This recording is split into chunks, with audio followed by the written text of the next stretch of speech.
सीधे सीधे ध्यान में उतर जाए या हम जिन्हें आराध्य मानते हैं, जिनको बचपन से हमने पूजा है,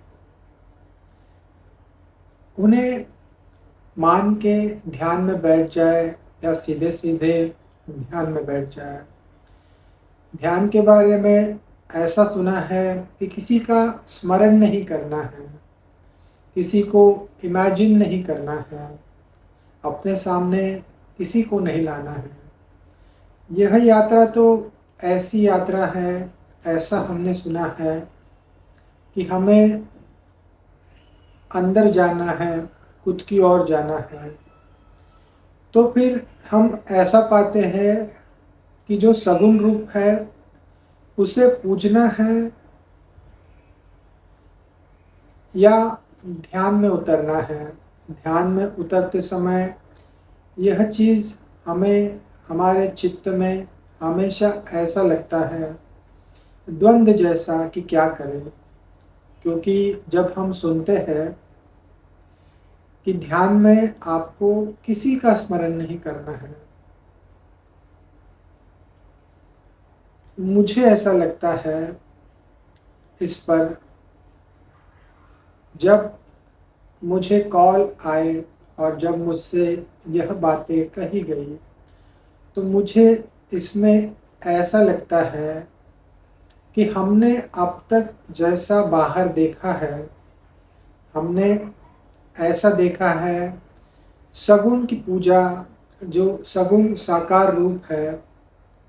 हम कृष्ण भगवान को ले लें, हम नानक देव जी को ले लें, हम शंकर भगवान को ले लें, हम महावीर भगवान को ले लें, हम बुद्ध को ले लें, या हम संतों को ले लें, सद्गुरु को ले लें, हम सभी को ले लें जिन्होंने हमें सत्य का मार्ग बताया है। सभी को, जिन्हें हम भगवान कहते हैं, जिन्हें हम सद्गुरु कहते हैं, संत कहते हैं, अवलिया कहते हैं, लेकिन जब ध्यान में बैठे तो क्या करें? मुझे ऐसा लगता है, एक है गुरु की स्तुति करना, और मैं कृष्ण को जब मैं देखता हूँ, कृष्ण भगवान को जब मैं देखता हूँ सामने, तो मुझे दिखाई देते हैं जगत गुरु। जगत गुरु से इतना ही अर्थ है, उन्होंने ज्ञान हमारे लिए सुलभ कर दिया। ना जाने कितने घरों में गीता होगी, हम गीता पढ़ते होंगे। जो ज्ञान था, सत्य को पाने का ज्ञान, जितने मार्ग थे, सांख्य योग, भक्ति मार्ग, कर्मयोग, बहुत सारे मार्ग गीता में कृष्ण भगवान ने कह दिए हैं। सत्य को जानने के मार्ग, साक्षी कैसा बना जाए, हम कौन हैं, कैसे इसे पहचाने, इसके मार्ग उन्होंने बता दिए। तो मैं ऐसा पाता हूँ कि अब गुरु ने जो मार्ग बताया है, उस मार्ग पे चलना मतलब गुरु की स्तुति है, गुरु पे समर्पण है, गुरु की पूजा है, गुरु की अर्चना है। हाँ, अगर कोई इसे ऐसा ना समझे तो भी ठीक, कोई गुरु की स्तुति ही करेगा, लेकिन कोई गुरु ने, जगत गुरु ने जो मार्ग बता दिए गए हैं, उस मार्ग पे चलेगा। और मुझे तो ऐसा लगता है कि उन्होंने जो मार्ग बताए हैं, उस पे हमें चलने को उन्होंने कहा है।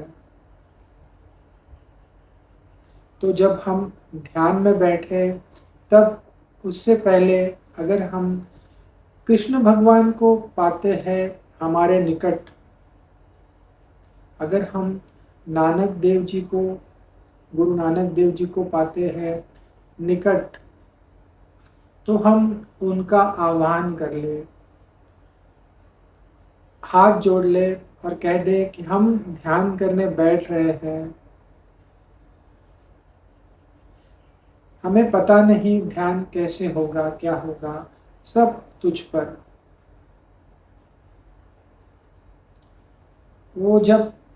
जब नानक देव जी कहते हैं ना कि तेरा, सब तेरा, वह जो जब कहते हैं कि सब तेरा, हमें भी ऐसा ही कहना होगा कि सब तेरा, और ध्यान में उतरना होगा। मुझे ऐसा भी लोगों ने कहा है कि आपने जैसा बताया वैसे हम ध्यान में उतर गए। आपने कहा कि आँख बंद कर लेना है और ध्यान करना है, लेकिन उससे पहले जब हम आज्ञा चक्र पे ध्यान करते थे और जैसा ध्यान हमारे लिए सुलभ था, हमने वैसा ध्यान बंद कर दिया और आपने जो ध्यान पद्धति बताई वह हमने की, तो अब ध्यान नहीं लगता। मैंने उनसे कहा कि पहली बात, मैंने यह ध्यान पद्धति नहीं बताई। मैंने तो कहा है कि जब हम ध्यान में बैठे तो सब कुछ छोड़ दे उस अस्तित्व पे। हम जिसे हमारे निकट पाते हैं उस पे सब छोड़ दे और आँख बंद कर लेंगे। वह श्रद्धा देगा, वह साहस देगा, फिर हम ध्यान में उतर पाएंगे। मेरा कहना इतना ही था। अगर आपको लगता है आप अब तक जो ध्यान करते आए हैं आपको वही करना है, आपको अगर लगा कि दूसरी पद्धति आपको ध्यान की करनी है, आप वह भी कर सकते हैं। लेकिन मुझे ऐसा लगता है हम कुछ भी करें, मुझे ऐसा लगता है कि जिन्होंने यह मार्ग बता दिया है, जिन्होंने यह प्यास जगा दी है, प्यास तो अंदर है, जिन्होंने प्यास जगा दी, जिन पे श्रद्धा है, अब उन्हें ध्यान में स्मरण नहीं करना, अब सिर्फ उनका नाम लेना है और कह देना है कि आपने जो मार्ग बताया है हम अब उस मार्ग पे चलेंगे। रही बात सगुण और निर्गुण की, मैं ऐसा देखता हूँ सगुण ने निर्गुण की बात कह दी, सगुण ने निर्गुण की बात कह दी है। अगर हम यहाँ भोलेनाथ को ले लें, महादेव को ले लें, जिन्हें कहा गया है आदि गुरु, मैं जब उनको देखता हूँ ध्यानस्थ, मुझे याद आते हैं उनके 112 मार्ग, 112 मार्ग उस सत्य को पाने के। मैं ऐसा देखता हूँ कि उन्होंने मार्ग तो दे दिए हैं, अब हमें उस मार्ग पे चलना है। जब हम उस मार्ग पे चलेंगे, वह भी उनके प्रति हमारी, ऐसा कहे कि गुरु के प्रति हमारी जो श्रद्धा है, या ऐसा कहे पूजा अर्चना भक्ति, उस मार्ग पे हम चलेंगे। तो उन्होंने तो इसीलिए कहा कि आपको आपके अंदर भीतर छुपा हुआ वह सत्य है, आप उसे कैसे जान सकते हैं? अगर आप निकट पाते हैं महादेव को, तो महादेव का स्मरण करना है और फिर ध्यान में उतर जाना है। क्योंकि गुरु ने तो मार्ग बता दिया। गुरु ने सीधे-सीधे ऐसा नहीं कहा कि आपको ज्ञान मिल जाएगा। यहाँ उस चेतना की इतनी परम स्वतंत्रता है, या कहे स्वतंत्रता से भी ऊपर। तो हमें सिर्फ मार्ग बताए गए हैं। हमें आदिदेव ने, गुरुओं के गुरु ने, हमें जगत गुरु ने, सभी सद्गुरुओं ने, उन्होंने हमें मार्ग बताए गए हैं। मैं फिर जोर देता हूँ मार्गों के ऊपर। उन्होंने सीधा-सीधा ऐसा नहीं कहा कि ये रहा ज्ञान और आप ये ले लो। हो गया सत्य से, सत्य का दर्शन हो गया। नहीं, क्योंकि हम जो है स्वतंत्र। अब ऐसा है कि हम भूल गए हैं घर का रास्ता। अब वह जो मार्ग है घर का, उन्होंने वह बता दिया है।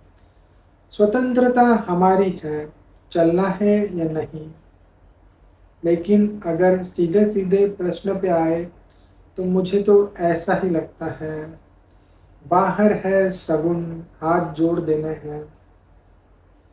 और उन्होंने जो मार्ग बताया है, निर्गुण, उससे परे, जिसे नेति नेति नेति कहा है, जिसे कहा नहीं गया है, जो अनुभवी है, उस और सभी के लिए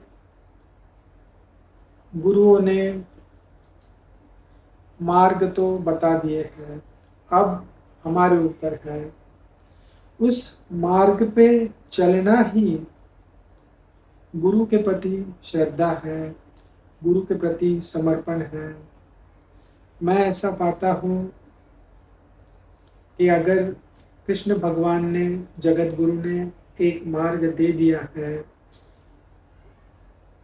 अगर मैं उस पे चलूँ, तो जो उन्होंने कहा है वह मैं कर रहा हूँ।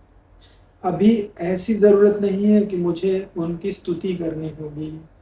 उनके मार्ग पे चलना ही उनकी स्तुति है, क्योंकि उन्होंने दे दिया है मार्ग।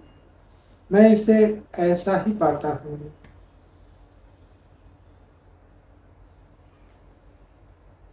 धन्यवाद।